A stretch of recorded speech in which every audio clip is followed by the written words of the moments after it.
Hello everyone, and welcome to another edition of What's on My Desk. So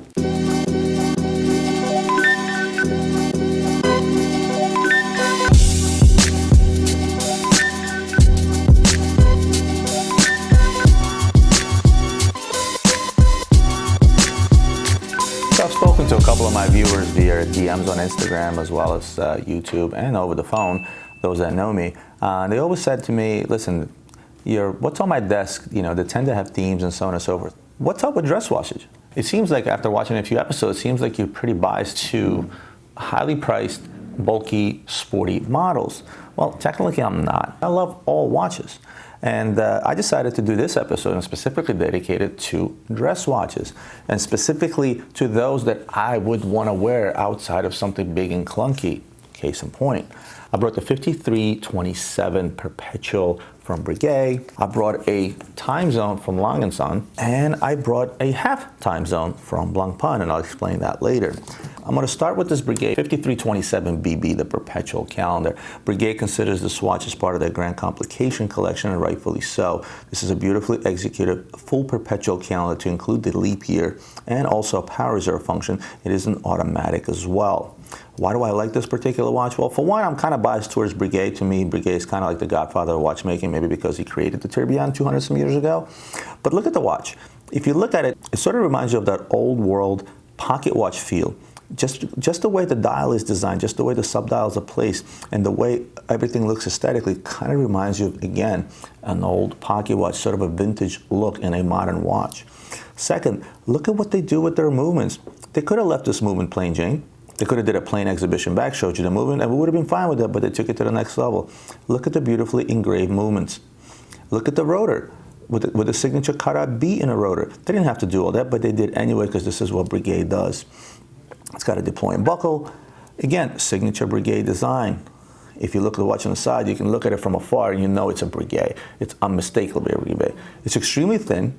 It's a 39 millimeter, which is fairly large, and extremely comfortable on the wrist, and pretty light for a white gold watch. So when it comes to Brigade, my choice is going to be this particular Perpetual calendar. Retail price $70,700. Brand new, expect to pay about 30 to 35% off retail. On a secondary market, you can find this even a little bit cheaper. A couple of reasons. Dress watches are not as hot anymore, and two, it's a hefty price tag, so the resale value suffers because of that. Next, I'm going to talk about my favorite watch from Lange Sohne, and this is the Lange Time Zone. Now, they call it the time zone. Most manufacturers call it the world time, but this does have the world time functionality along with the second time zone. Your first time zone is on the left at 9 o'clock, and your second time zone is at 5 o'clock down on the bottom. AM, PM indicator, world time functionality. This watch is a manual wind, and again, look at the beautifully executed movement here. I mean, this thing is a hell of a machine. As far as I'm concerned, I talked about this in one of my last episodes, world time function is not exactly the most useful one, but at a glance, it's nice to have at least a second time zone there to quickly remind you what time it is at home or anywhere else you wish to see. It's got the signature large date at 1 o'clock, as most Langes do. Overall, just a beautifully executed watch. It comes on a tang buckle, and a lot of times I've sold these watches, people have actually asked me to put the deploying buckle on. I'm not a fan of deploying buckles, so I kind of like the fact that it comes on a tang. The button on the left here will change your time zones, and you'll see that circle sort of going around. Pretty much a very standard way of displaying different time zones around the world for majority of watchmakers out there. I will say this, and again, this by no means is this true, or it's just an opinion, but a lot of guys tend to say that Lange Sohne movements are better than that of Patek Philippe, and it's been an argument that's been going on forever. I am going to side with those that say the Lange movements are more impressive than Patek Philippe, and again, that's just my opinion. Guys, feel free to argue down below in the comments. I like this particular watch for one very reason, its size. It's a 42 millimeter, which is a hefty size for a dress watch, yet it's still a true dress watch. Convenience of second time zone, that's always convenient in any watch, not just this particular one, but most of all, I like this watch aesthetically. I love the way it looks. I like the way it feels on the wrist. I like the way it looks, and I like the fact that I'm wearing something other than a Swiss-made watch. This is a German manufacturer. This is one of the few manufacturers out there that are considered to be top-notch outside of Switzerland. Last but not least, I'm going to show you the Blancpain half-time, half-hunter case watch. I call this watch the half and half, and I'll show you why in a second. Now what this is a dual time watch at GMT. It shows dual time zone. Now why does it half time zone? Well, it actually allows the wearer to set the time in a different time zone a half hour in advance or behind in case you are in a time zone where you are a half hour behind. This watch also shows you the day and night indicator, which you see here, and your main time zone is obviously on the watch itself, and the second time zone is at 12 o'clock. I also mentioned this is a half hunter case. Now what is a hunter case? A hunter case is basically a lid, kind of like a pocket watch. Now let me open this up and I'll show you what I'm talking about. So the back of the watch has a lid. It's exactly it. When you open it, you can see the automatic movement and you can see the machine behind the watch, but that's what a half hunter case is. A full hunter case would be if you have two lids on the watch. There are certain Brigades out there that have the lid in the front as well as in the back, and that would make it a full hunter case watch. Why do I like this particular watch? Well, the whole half-hour time zone change actually intrigues me as well.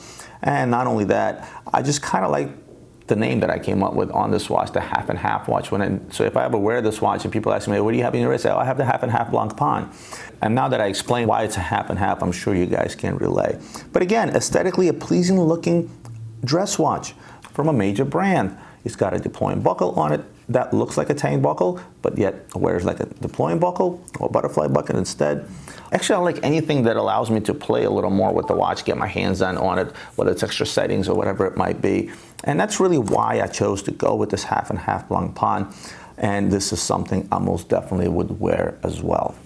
Well guys, I hope you enjoyed this episode of me quickly running through dress watches that I like and I would definitely wear, or you recommend that you guys wear.